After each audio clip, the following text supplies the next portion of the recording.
1003, 1004, 1005, 1006, 1007, 1008, 1009, 1010, 1001, 1002, 1003, 1004, 1005, 1006, 1007, 1008, 1009, 1002, 1001, 1002. 1003, 1004, 1005, 1006, 1007, 1008, 1009, 1003. That should be enough. It actually pulled up an entirely different show when I hit the live stream. All right, let me see. Let me hit it from here and see what it does. Well, I now have the current one. 1004, 1005, 1006, 1007, 1008, 1009, 1010, 1000. Okay, so it's only about a 5-second delay from when I click it. For those of you joining us live, we're doing some experimenting right before the show starts of how long before we talk before you see us. So it looks like it's about a 5-second delay, Alex. I had 1000 as the first. Oh, so 3 seconds. Ooh, okay. Even better. All right. Hey, everybody. We're back again. Let's go ahead and get rolling, shall we? It is 5:30 on the East Coast. It is 2:30 on the West Coast.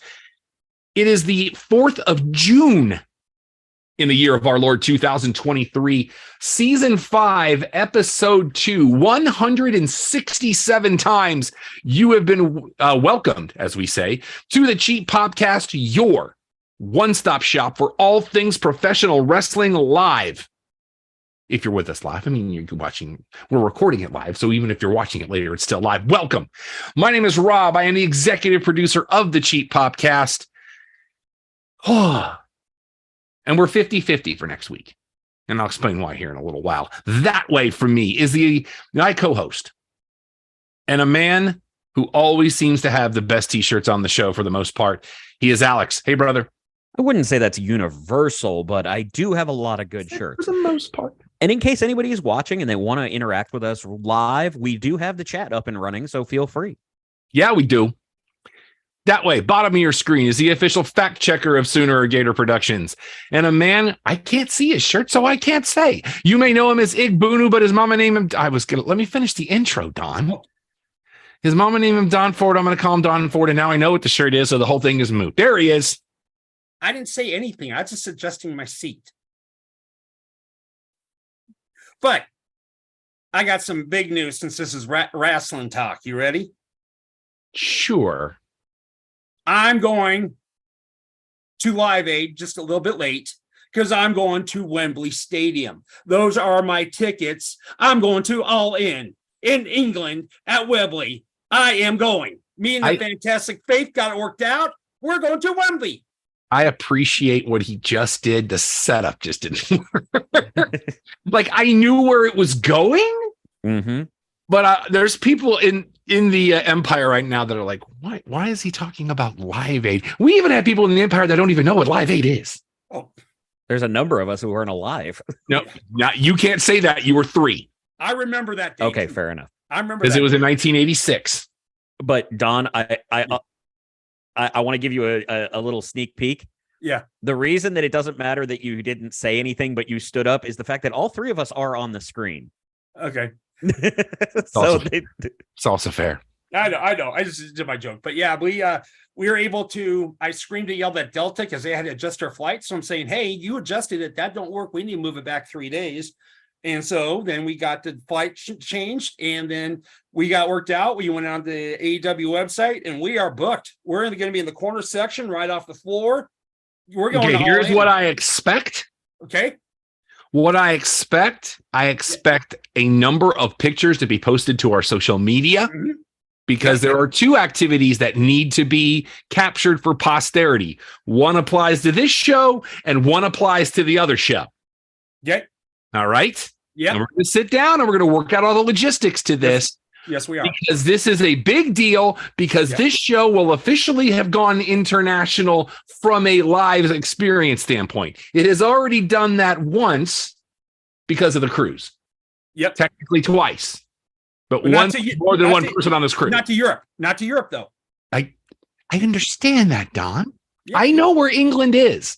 I didn't have to take geography in school, but I know where England is. Yep. How many countries are there?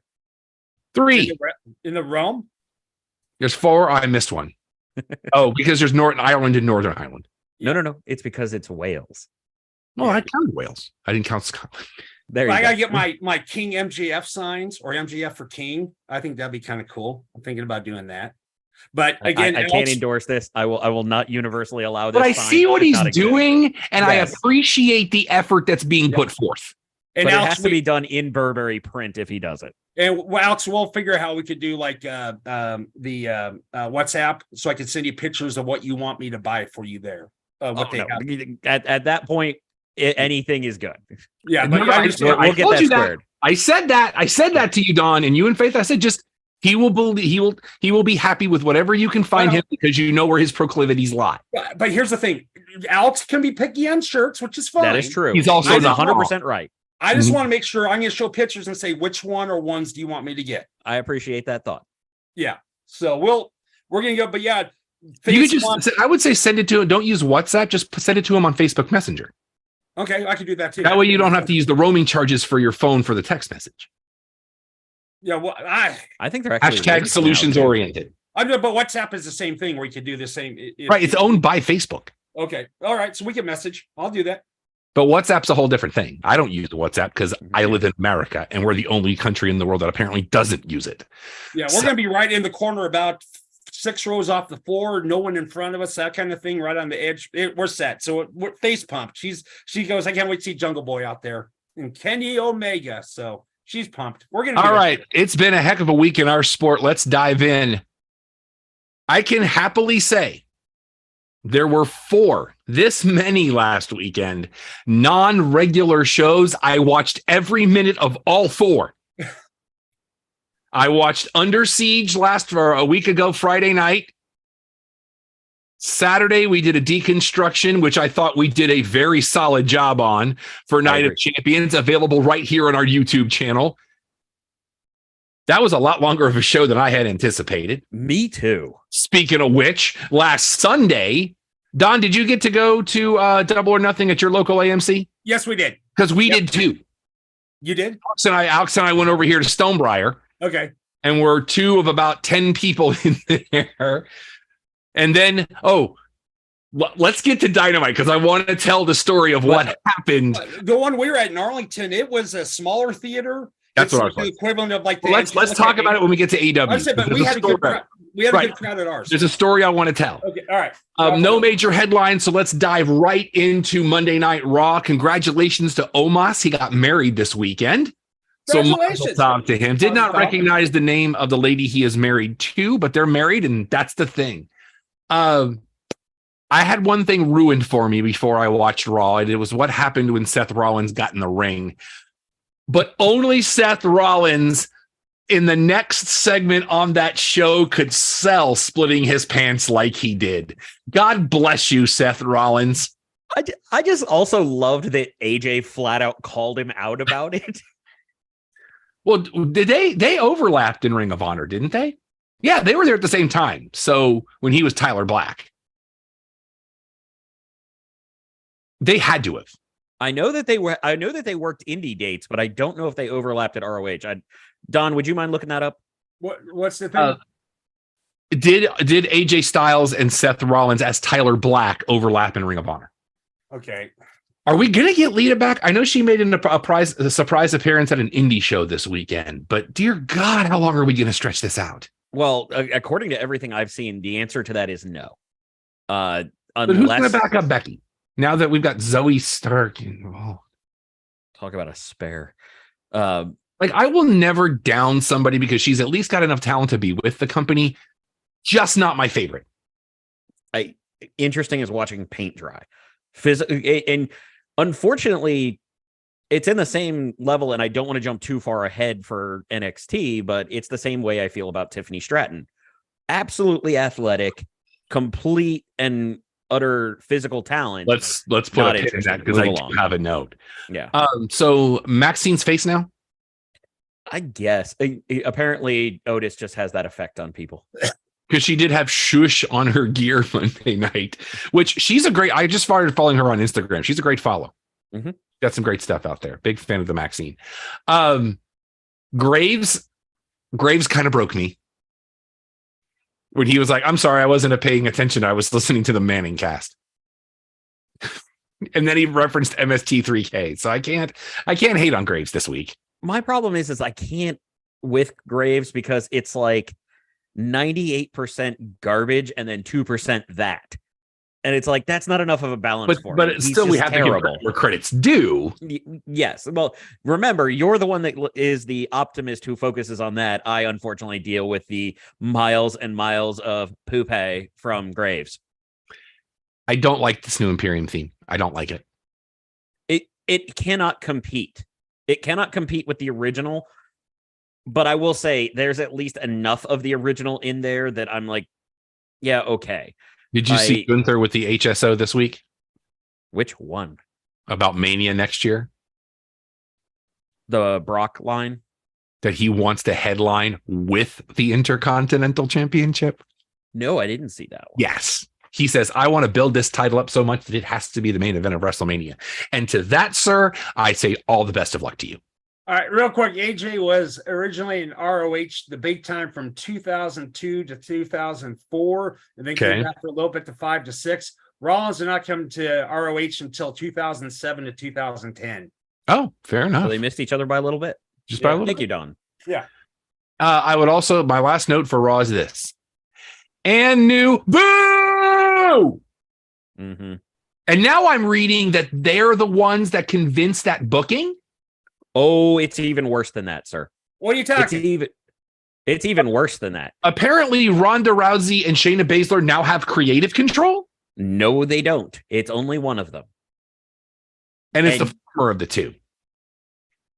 Yes, because even Baszler has come out in an interview and said, yeah, Ronda told them that we have to be a tag team. But even she didn't sound enthused about it, which I found kind of comical. And then want a breakup and a quote unquote very intense one-on-one program. As a longtime Baszler defender, Ronda sucks. It's terrible. Like, what are we doing? What are we doing? We're proving that nobody cares about those titles. That's what we're doing. Because who would you put the tag team titles on? I would have given it back to Raquel. Her and Shotzi are a great team. Okay. I could even see going with Damage Control because Bailey can talk for all of that. I agree, but I kind of my thing of Damage Control chasing the titles is more fun. I agree, but what I'm saying is you literally can make an argument for every team in that match. The worst argument you have is the team that won. Yep. And the only thing I could say to that is it's a prop and neither of them are that interesting. So they need a prop. I mean, I respect Shayna selling the bit. Yeah. Because she is selling the hell out of it. Absolutely. But I want to like Ronda Rousey. I really, really do. I did. I was on There was board. a time. I agree with you. There was a time. This is not that time. Nope. Yeah. That time has been ruined and tainted by history. I mean, she was a force in the octagon, but that doesn't make you a pro wrestler.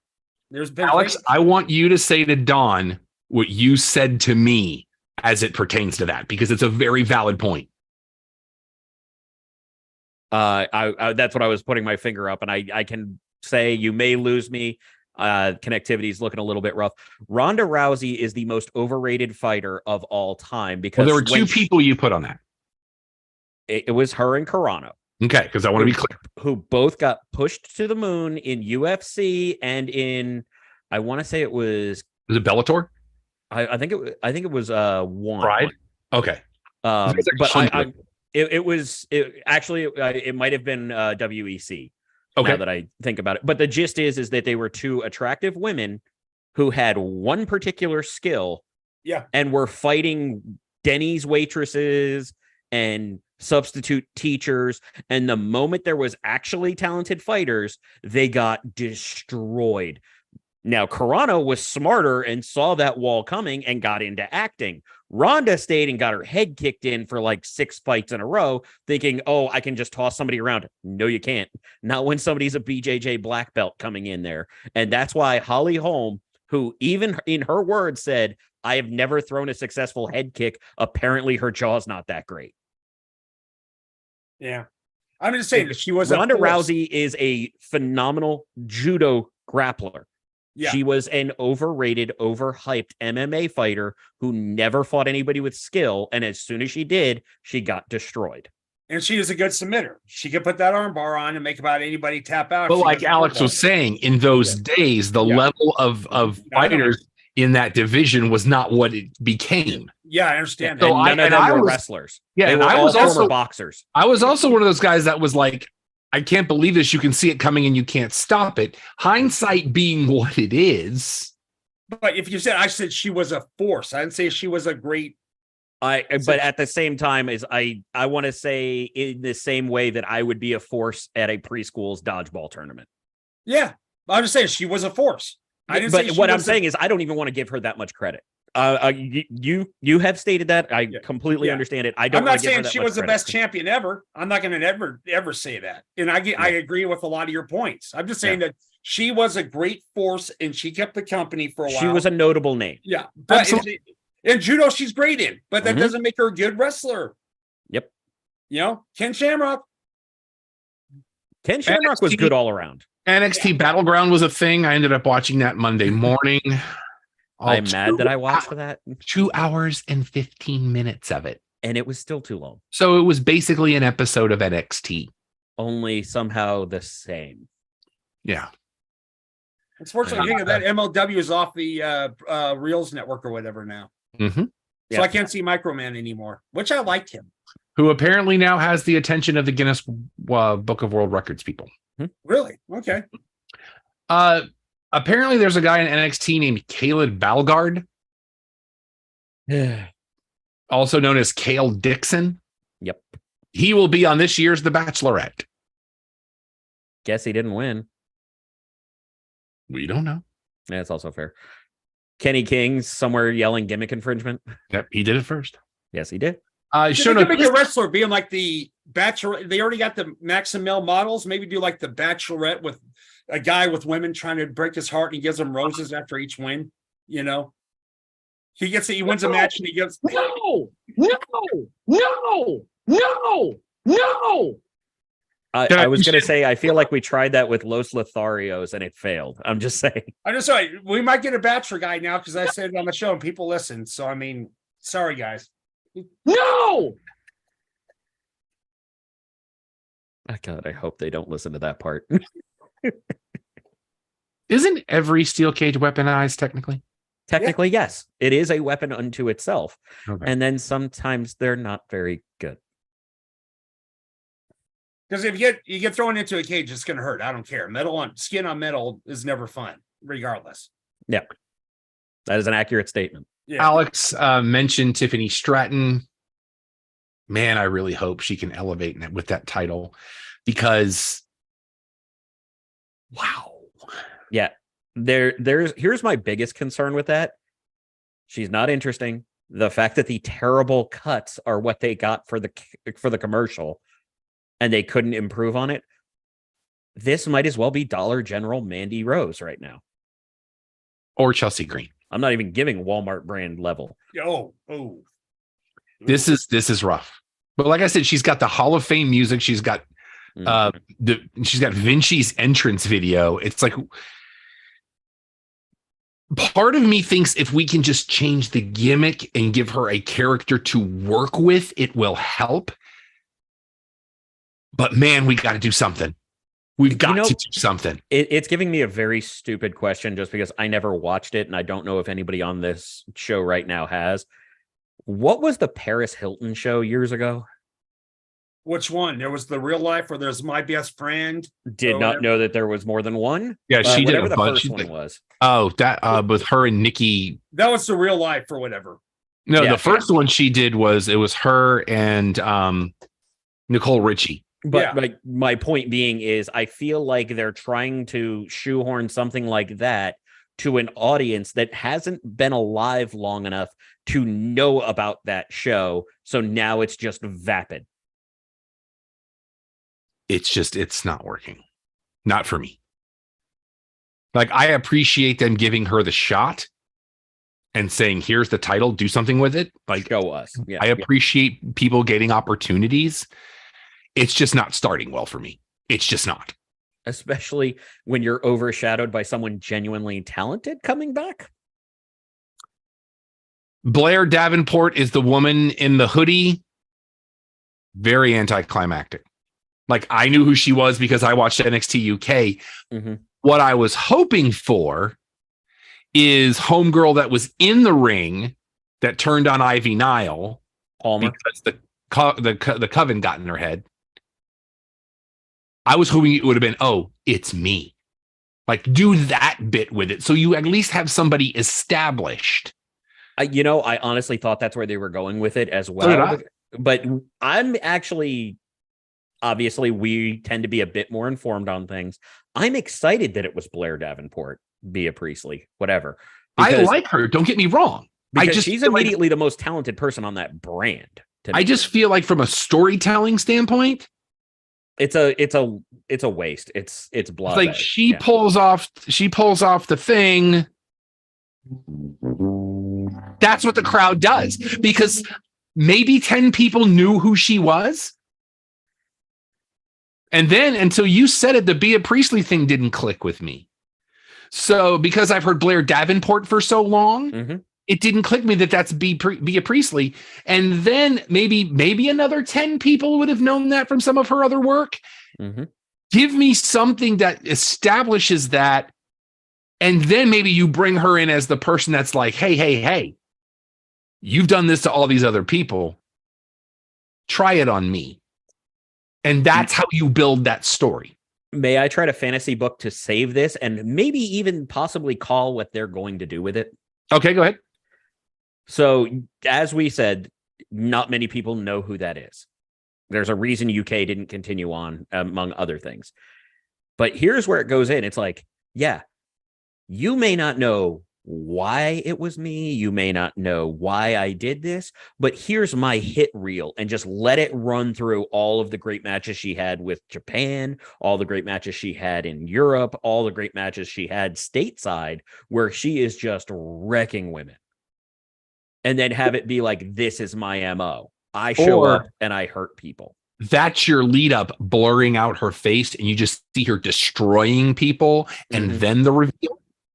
I just feel like the way they did it just fell flat for me. It's like, this is not telling a story. Like, I hate to parallel this, but DDP being the Undertaker's stalker, by the time that happened, and there is no shortage of love that this show has for Diamond Dallas Page. Correct. That reveal did nothing for me because but it was part of the Invasion era and everything else.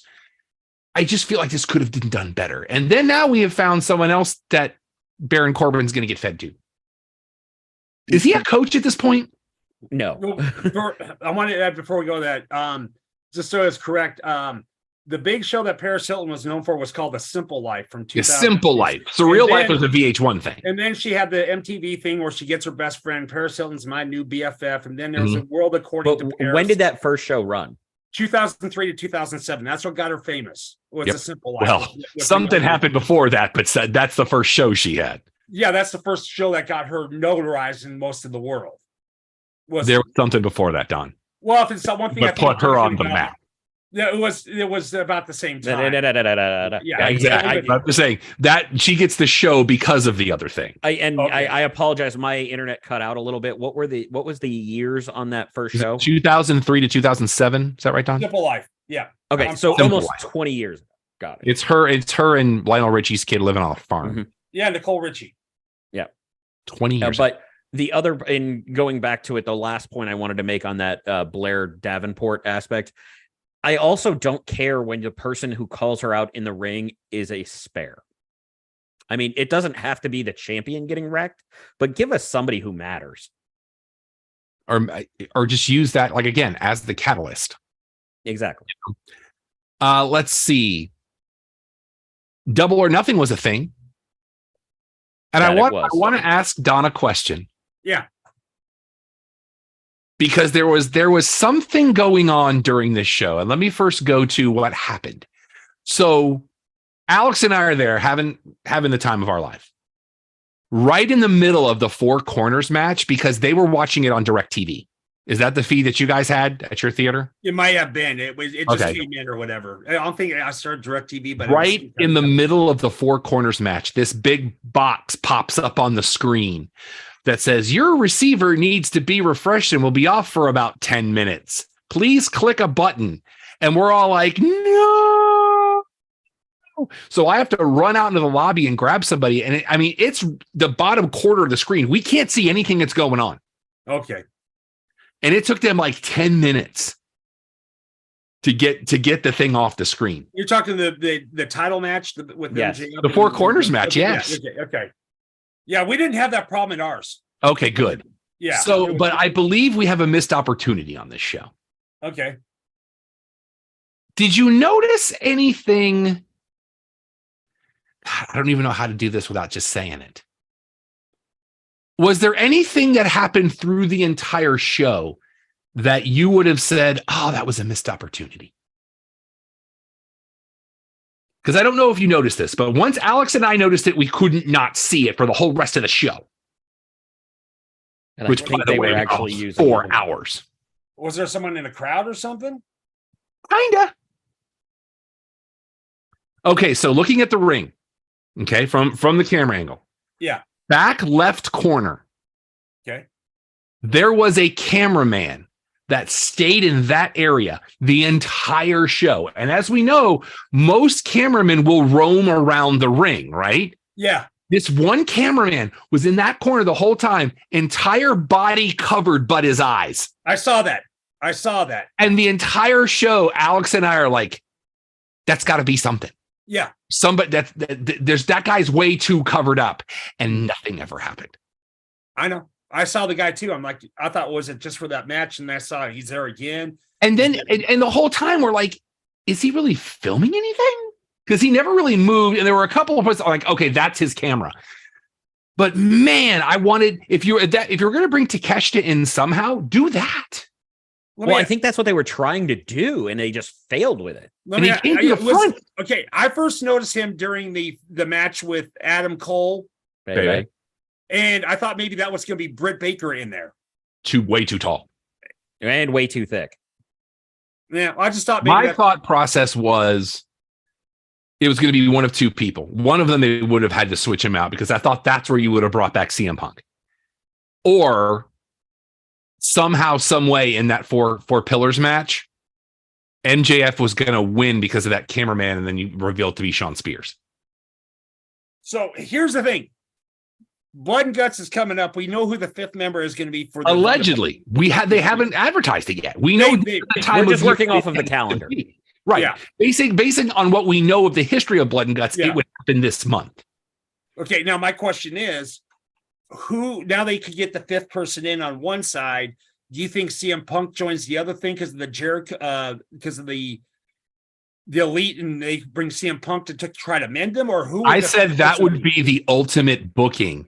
Yeah. That it's CM Punk, he helps the elite, and they reveal all of this to be a ruse. That would have been amazing. Even if it wasn't, to get all of them to go, you know what? Let's just do it. It would crush ratings.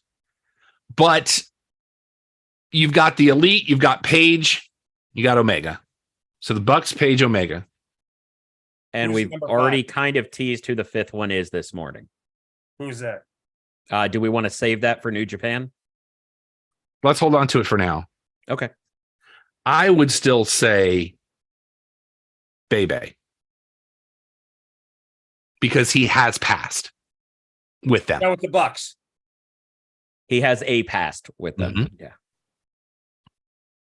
But they did murder him, quote unquote. Well, it's the internet. Exactly. Let's see here. We also found out on that show, congratulations to Sammy and Ty. They are expecting a baby. So congratulations to those kids. That was a cool reveal. I gotta admit, that was a cool reveal, how he did that. Yeah, everybody in our theater was like, oh, he's got the signs. He's got the signs. What are we doing? But so that was interesting. Well, I've got the thing you sent me this morning on this piece of it, Alex. But But before we get there, let's do that right before we get into the only couple of notes I have. And Helico now part of the Spanish announce team. So taking that gimmick to the next level. Well, he's always been the go-between for AAA. But he's now officially part of AEW Spanish announce team. August 2nd, very interesting. They have booked the Youngling Center in Tampa. Why would that be interesting? Explain. What else has that particular arena hosted? Thunderdome. Yep. And now AEW will be there August the 2nd. Which could be a Blood and Guts show. Mm-hmm. So you got that going for you. And then Alex texted me this morning about Forbidden Door. And so I'm going to just send it live to Rockwall, Texas for Alex to fill in the hole there. So our fifth member that has been teased. So just before anybody feels that we're going too far off base, this morning / last night, depending on which side of the globe you're on, was New Japan Dominion, which is one of their second big shows after Wrestle Kingdom. Usually a follow-up that happens to be halfway through the year because Wrestle Kingdom is always January 4th. Yep. So your big match, or one of your big matches there, was Blackpool Combat Club being represented by Moxley and Castagnoli and joined by Shuda Umino as the Japan contingent for Blackpool Combat Club. Not quite indoctrinated yet, but versus Hiroshi Tanahashi, Tomohiro Ishii, and Kazuchika Okada, who are the never six-man title holders. After the match happens, Moxley cuts a promo with two different microphones because he couldn't find the one that worked. Yeah, I did see that footage. That was funny. And then throws it to a video promo to speak directly to Okada. And you get a really well done basic video from Bryan Danielson calling him out about being the best wrestler in the world and how it's been 10 years he's been watching him and wanting to get a piece of him. And that match is going to be at Forbidden Door. You will have the American Dragon versus the Rainmaker. And that's why I think the Rainmaker is your fifth, because that makes the most sense, especially with how you wind up booking it out. If Blood and Guts winds up being that show that is roughly a week later than Forbidden Door, you could have something that continues on there. Now, the other rumors. Sorry, go ahead. No, it's just that I'm here for it. Yeah, 100%. Now, the other rumors are that it'll be Ibushi could be coming in since he's still a free agent, or fill in the blank somewhere else. But I'm thinking Okada is your most likely scenario. I mean, I'm okay with either way that we've booked this. It's, and it would really be 3 days after Forbidden Door, because Forbidden Door is the 25th. I thought you said that August 2nd. No, that's the show for the Yingling Center. Right, but I'm saying if we're saying Blood and Guts happens this month, you would do that 3 days after Forbidden Door. No. That's why what I had said before was that Blood and Guts may actually wind up being August because separating the calendar. How about Excalibur with the Padres logo on his mask? Thoughts? Oh, we lost Alex. We got him back. Don, do you have any thoughts on that? What was the one again? On the possibility of Blood and Guts now being in August at the Yingling Center with Okada as part of the Elite, since he's taking on Bryan Danielson at Forbidden Door. I could see that of a move over, and I think Okada would be good for that.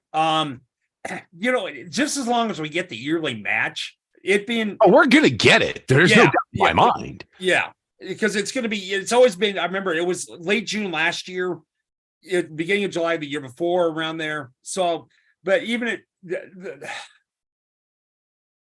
I'm trying to figure. I'd like to. I think it bring by that time. If it's 2 months from now, they might bring Adam Cole in. I think because he has the history with the Bucks. I think. I think there's too much smoke to the fire of Adam Cole, baby, being your next title contender. Oh, against MJ.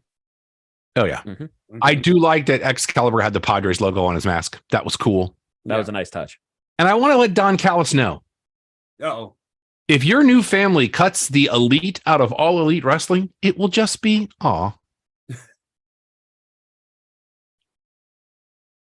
Gonna make RJ City's Well- show a little bit awkward. It's just gonna be Hey W.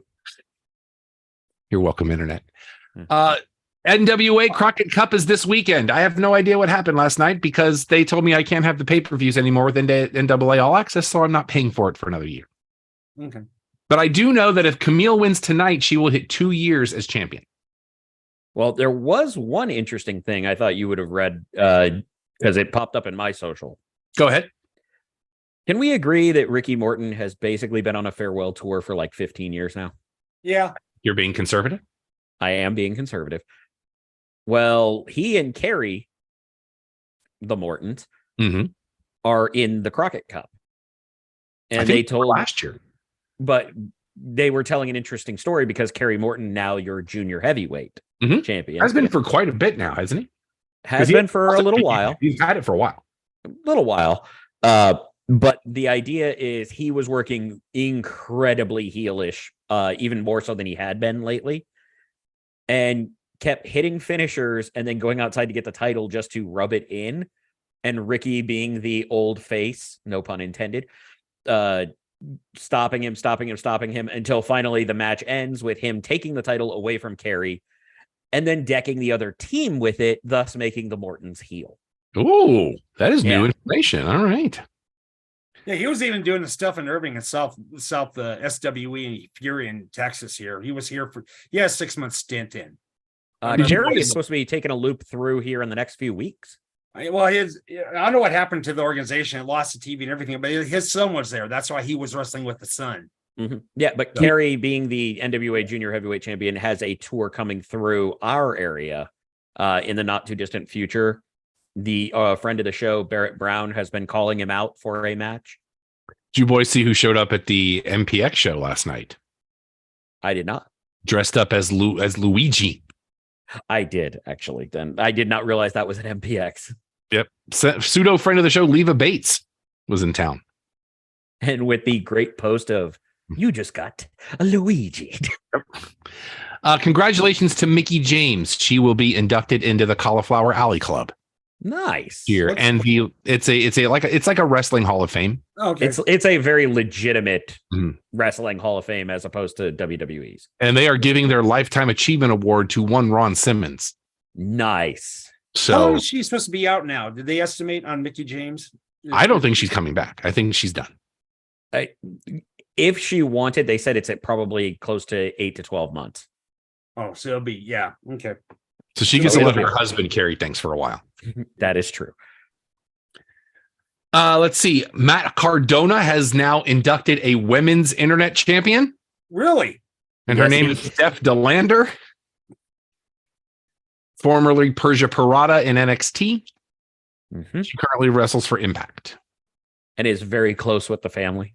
Yes. There was a really touching story about him having to miss a flight because of something, and Steph DeLander, who is a not large woman but a fit tall woman, carrying both her bags and Ryder's bags with, quote, all the gear Yeah.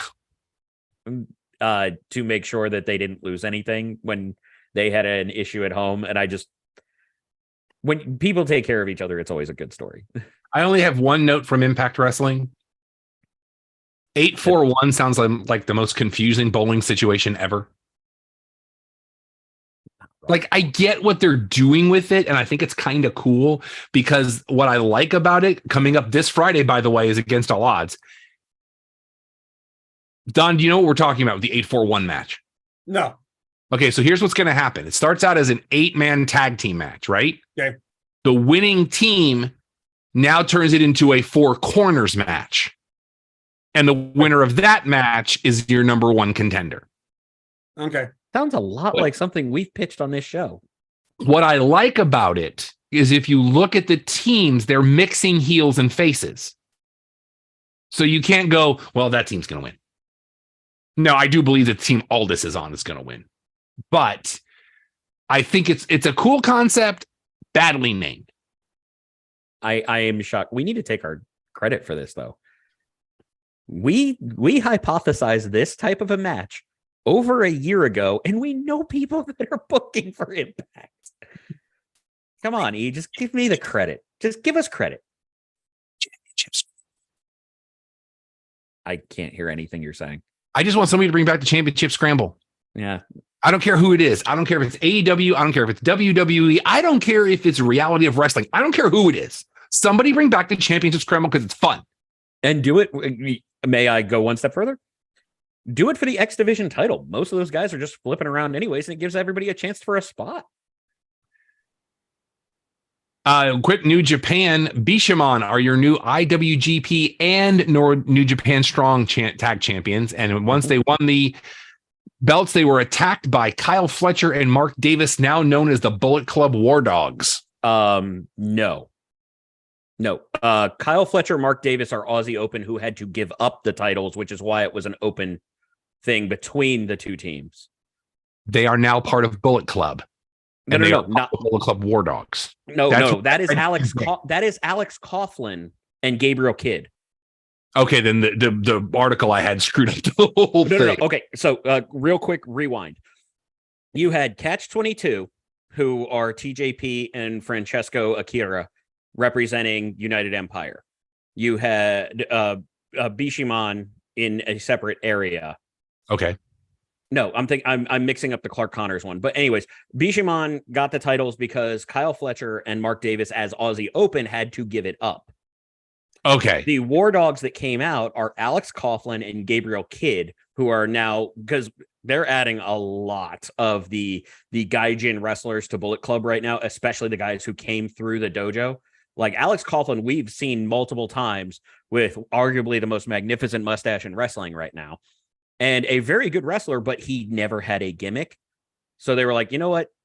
You've earned your right in Japan. Let's stick you over here in Bullet Club. So your War Dogs are Alex Coughlin and Gabriel Kidd, who attacked them after the match. Okay. Yeah. The article I had completely screwed up. The other one was the junior tag championships where Catch 22, that was Francesco Akira and TJP that won it with Mark Delano. Anyway, somebody who was in UK who was their +1, we'll call it, their backup outside the ring. Clark Connors, who is now part of Bullet Club, is talking about that he wants a challenge for the new junior tag championships and is looking up the ramp, and Delaney turns on Catch 22 to join Bullet Club. So your next matchup will be Clark Connors and Delaney versus Catch 22. Okay. Thank you for that correction. I apologize. I was completely wrong. Don't worry. I got a correction for myself in the next show. Okay. Fair enough. Ring of Honor announces that Death Before Dishonor will be July 21st at the Cure Insurance Arena in Trenton, New Jersey. Yes. That is a Friday night.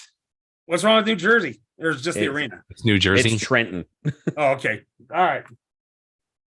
And Alex, would you like to talk about the big announcement for Ring of Honor? Are we referring to the one that just went live not too long ago? That we talked about in pre-show. All right. Well, it was announced during the tapings today. Tony Khan has established an ROH board of directors that will have rights to book matches and make any authoritative calls and can only be overruled by Tony Khan. Normally, a board of directors would hold quite a few seats. 5 to 7. This one holds 2. Yeah. But those 2 are very well filled. Well, Jerry Lynn very well fills one seat. The other one is Stokely Hathaway. He is a brilliant mind in the business, doesn't really fill much of anything. He's a small human. And Ring of Honor, I love you. You know I love you. Yeah. If you're going to go 2 hours solid, do some real angle development and don't just match. Because you lose me. It's great that they have wrestling and stuff and it's not all talk, but you have to add some emotions and story into the matches. I do appreciate that Brian Cage knows how to sell a house fight. Mm-hmm. Because that match was better than it had any right to be. I will say this about the Double or Nothing with AEW, though. It was one after the other. There was no stall time in between the matches. Because it's a pay-per-view and it was 4 hours long. They knew they had to keep it moving. I know, but that's one thing I'll notice they did on this compared to if it was WWE doing the same thing because they do a ton of backstage stuff. Correct me if I'm wrong. AEW, that tends to be the way they do their pay-per-views. It really is. They will have minimal stuff in between purely for setup, but that's about it. They're usually unless you have really a gimmick turning match up. where you have to set a cage or something. True. They tend to just roll it out because they know they've got so much on the card.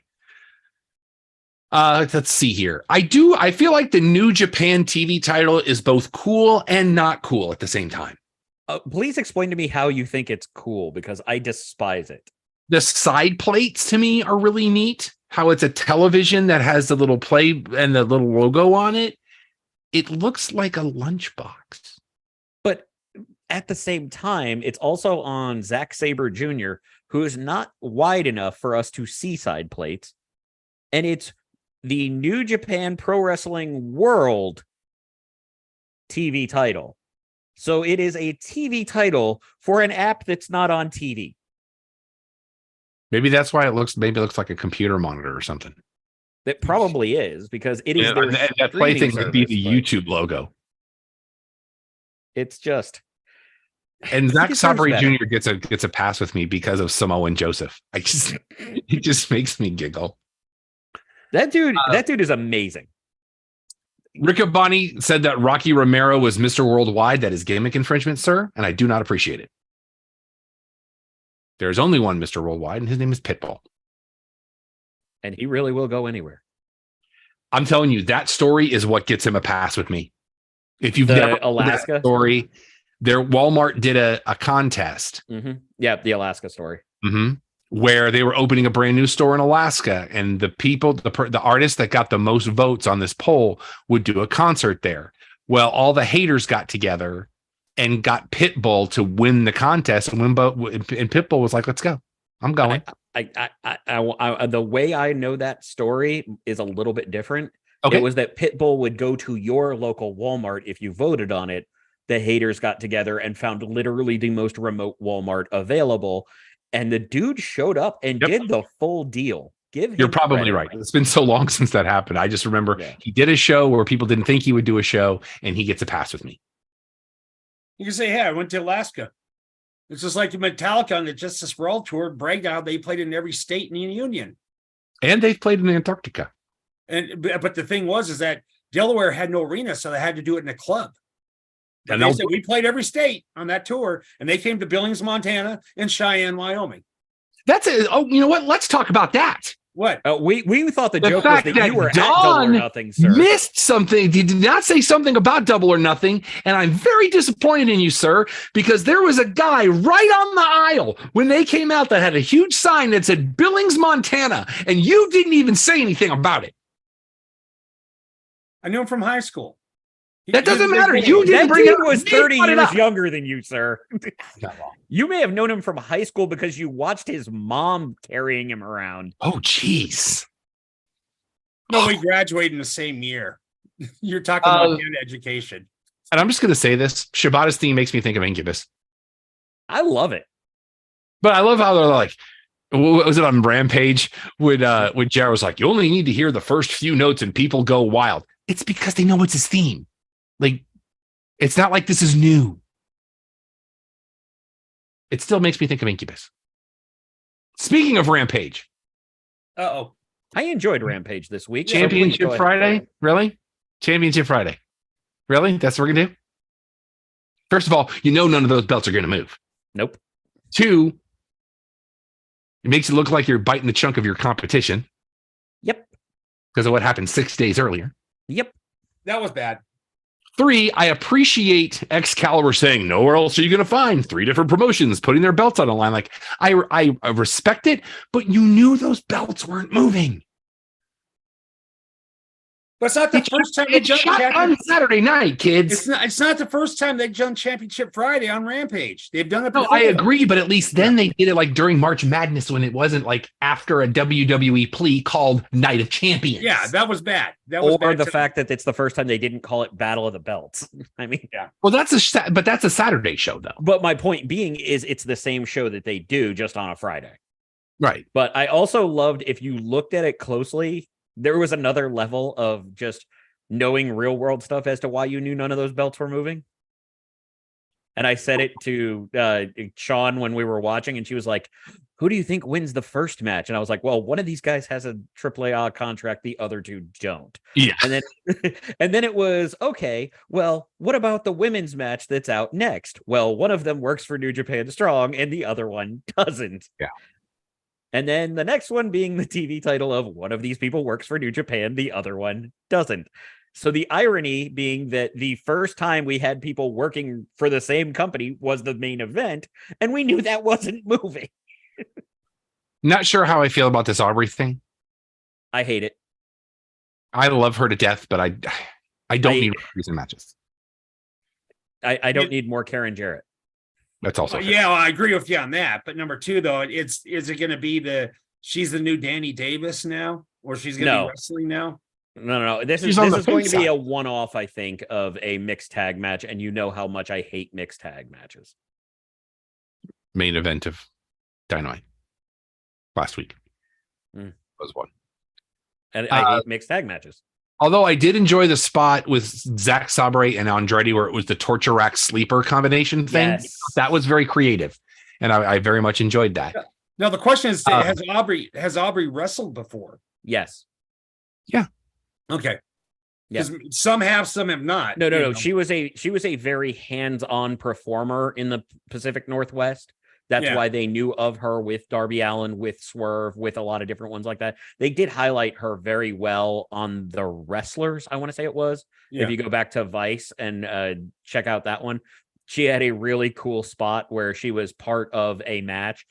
And I want to say it was Ethan Page was like, no. I will not be counted out by a failed dancer. And to distract her count during the whole thing, he'd have them playing music and she would just be taken over like Weekend at Bernie's too. Yeah, it's just like a lot of referees were wrestlers before. 100%. The African American girl who's the WWE ref, the one with the ponytail or whatever. I think there's more than one of those. She used to be a wrestler 2 years before. She was Guardian referee. So a lot of these. Well, that was Kiera Hogan was going to be hired to NXT as a referee, and she didn't want it. No, it wasn't. Who are we talking about that was doing that, Alex? It wasn't Kiera Hogan. It was her tag team. I listed everybody who was the tag partner, except for the right answer. Fire and Flavor. They wanted her to be, and she was like, "No, thank you." And my other thought of Shibata's theme, and I'm going to do this, and I'm going to apologize ahead of time because once I do this, it will now be in your head for the rest of time. In case I have to swear, I'm muting my microphone. I apologize ahead of time, but the next time you hear Shibata's theme, I want you to think this. I'll wait for Alex to finish drinking so he doesn't spit all over his camera. A scrub is a guy that thinks he's fine. He's also known as a buster. Just next time you hear it. Like Thursday it was Incubus. Friday it was TLC. I hate you so much. I don't know what happened there, but now I can't suffer through this alone. And I love the worst part. I have every album. I'm not wrong. No, the worst part about this was I had that same thought and I was like, I'm putting it out. I'm just putting it out of my brain. I will be adding chemicals that kill brain cells to my insides to make this go away. So Empire, I need a sign in the crowd that just says Shibata hates scrubs. That's all I want. That's all I want, Empire. Come through for me. Shibata hates scrubs. Okay. SmackDown. And then we need a competing one that says Garcia is a guy who thinks he's fine. Yep. Alexa Bliss and Ryan Cabrera expecting a baby in December. Mazel tov to those kids. Absolutely.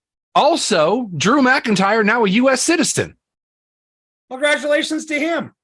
That was not the next headline I thought you were going to say. I know nothing about that. No, I get the other one, but what? One of my electronic assistants just got activated. I don't know what happened in this house because I got 3 within a 20-foot radius of me. It's Jackson trying to order cat food. Probably.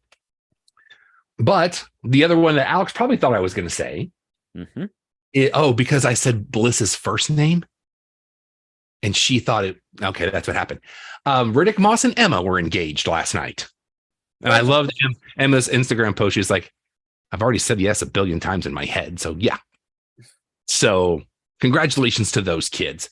And all the best to Braun Strowman, who is going through fusion surgery. So it's not the end all be all that it used to be, but that doesn't make it less of a serious matter. Indeed. WWE shop, hear me. Hear me, shop. This is going.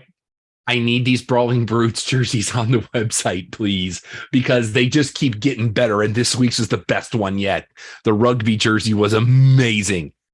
I need these on shop, please, because you can sell them and people will buy them. Remember our be careful what we ask for? We need to specify. I need the Fight Night jerseys.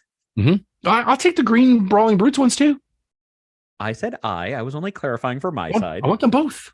I want them both up there. I will always giggle at anyone at a live show that just holds up a sign that just reads "Your mom." I am 12 and it's okay. I will always giggle at that.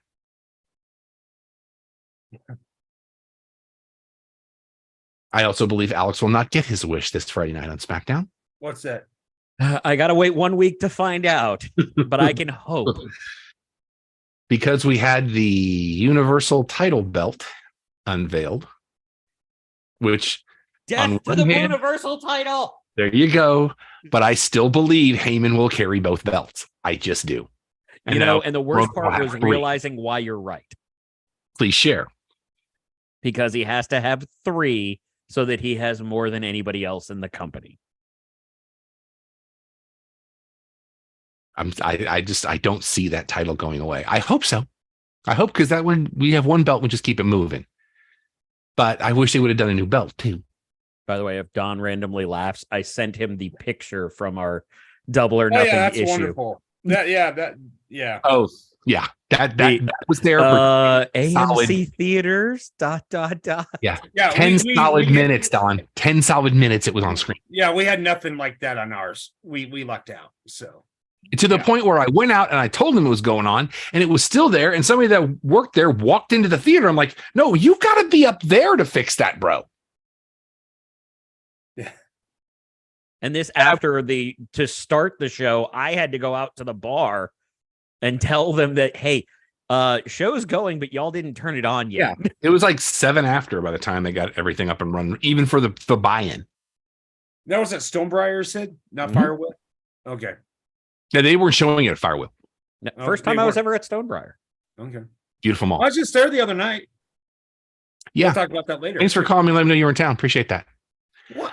We had my niece. We had down the street from my house, dude. We had Faith's nieces there. And plus, I Googled I was going to be on there on the calendar.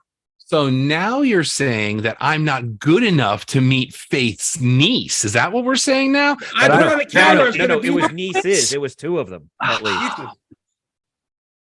Hey, I put on the calendar. I was going to be there. That doesn't matter. Oh, you know what? No. Hold on, Don, if I may interject. Rob, you're not allowed to say the calendar doesn't matter based on some other conversations that have been had. I'm just saying. Yes, there could have been more. Now, but you're not allowed to say the calendar during that event. You probably couldn't have been there anyway. Maybe, but you don't know that. I didn't see you put a thing that you're going to be there. So what time are you going to be there? So I have a timeline of the final 10 minutes of SmackDown. Okay. Solo turns on Roman with 8 minutes to go. Way too much time. Mm-hmm. Jimmy hugs Roman only 3 minutes later. Still too much time. They left way too much time on the clock for everything to unfold, in my opinion. So once it started, I didn't believe any of it because I'm like, there's way too much time to go here. But that's just me. I'm not going to lie. I didn't want to get to this quickly. But we're out of time. Oh, no. I understand that. But did you see what happened during the LA Knight match? I can neither confirm nor deny. that crowd was incredibly hot with yelling, yeah, on every move. And they were drowning it out because he was the heel. Oh, wow. The crowd was actually booing Montez Ford, one of the most likable people on the roster, because LA Knight is that over. As he should be. Give that man the briefcase. I disagree with your fantasy booking, but we can get into that more when we get closer to your birthday. Yep. Anything else we want to talk about before we take the break, gentlemen? No. All right, coming up at the top of the hour, go over to the Clubhouse Podcast channel because we're going to be live for that show there. Make sure you're following both channels right here on YouTube, please. We would greatly appreciate it. You can follow us on your social medias if you like. Facebook, Instagram, Twitter. We update stuff on there all the time. The Cheap Popcast. We're working on other stuff too. Just stick with us. You can follow me on all your social medias if you'd like. Everything is Yes That Rob Irvin. That is spelled ERVIN. I'm Vexploit on all social media. If you'd like to help out the show, please go to prowrestlingtees.com and search for the Cheap Popcast. We got a lot of different designs, a lot of different color options within those designs. If you happen to be an artist or even just have a suggestion on what you'd like to see on our store, you can reach out to me at alex@theclubhousepodcast.com. And that URL to get those awesome shirts that even make me look good, go to prowrestlingtees.com/the-cheap popcast. And at Twitter, I'm at Igbuno, IGBNUUU. You can send me an email if you like questions, comments, concerns. Tell me to go pound sand. I am rob@thecheappopcast.com. Charlotte Marshall is on Pinterest because we are morally obligated to say that. Next week will be 50-50. I got to figure out what's going on. This Saturday is the birthday of the lovely and talented Mrs. Irvin, so we are trying to coordinate plans there. But our normal show on Sundays is at 5:30 Eastern, 2:30 Pacific, your one-stop shop for all things professional wrestling. So until next time, for Don, for Alex, for the Empire,